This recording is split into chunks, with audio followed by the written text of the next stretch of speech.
ইচ্ছা করছে নিজের চুল নিজে ছিঁড়ে ফেলি। ভাই ঘুমের ওষুধ খেয়ে ঘুমায় নাই, ছবি দেখে ঘুমাই গেছি। টাকা ফেরত চাই। খুবই ফালতু। চলে দৌড়ায় না। দুঃখিত ভাইয়া। और अभी तो रुको, क्लाइमैक्स अभी बाकी। শাকিব খানের মুভি দেখতাম না, এটা দেখার পর মনে হচ্ছে নেক্সট গুলো দেখতে হবে। অনেক ভালো লেগেছে আর ছবির গানগুলো খুব ভালো লেগেছে। এটা আসলে চমৎকার একটা ছবি, আমার কাছে খুবই ভালো লাগছে। খুবই ভালো লেগেছে, শাকিব খান খুব ইমপ্রুভ করতেছে। एकदम इन्होंने वक्त बदल दिया, जज्बात बदल दिए, जिंदगी बदल दी। স্টার ছবি বের হয়েছে আর ছবিটা এত জঘন্য হয়েছে, এটা মানে বলার বাইরে। আর এটা আমার কথা না, এটা হচ্ছে দর্শকদের কথা। বাংলাদেশের একটা রিভিউ চ্যানেল ভিত্তিক বাজে উনি ছবি থেকে পোস্ট করেছে যে টাকা আর সময় যদি অনেক বেশি থাকে তাহলে এই ছবিটা আপনার জন্য। মানে কি পরিমাণ জঘন্য হলে এই পোস্টটা করতে পারে।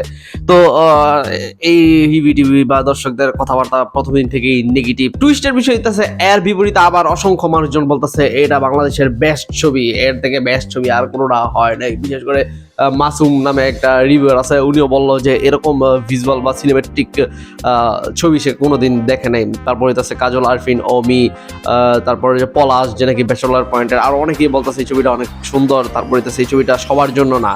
সো আমি সব কিছু যাচাই বাছাই করে বা এই ছবিটা দেখে একটা জিনিস বুঝতে পারলাম যে সাকিব খানের দর্শকরা বেশিরভাগই হইতেছে রিক্সাওয়ালা। আমার কথা নয়, আগের মানুষজন বলা বলি করতে যে সাকিব খানের বেশিরভাগ মানুষই রিক্সাওয়ালা। আর রিক্সাওয়ালা মানুষজন যারা নাকি সিঙ্গেল স্ক্রিনে ছবি দেখে তাদের কিন্তু চাহিদা হতো মানে বুঝেন নাই, অ্যাকশন ছবি এগুলি তারা সব থেকে বেশি পছন্দ করে। মানে ছবিতে যদি অ্যাকশন না থাকে, খিলাখিলি ঘুষাঘুষি না থাকে, তাহলে ওই ছবি এদের জন্য কোনোদিনই ভালো হইতে পারে না। আর এটা হইতেছে একটা মনে করেন গানের ছবি বা রকস্টারের কাহিনী, কোনো মারামারি ঢিসুম ঢিসুম কিছুই নাই।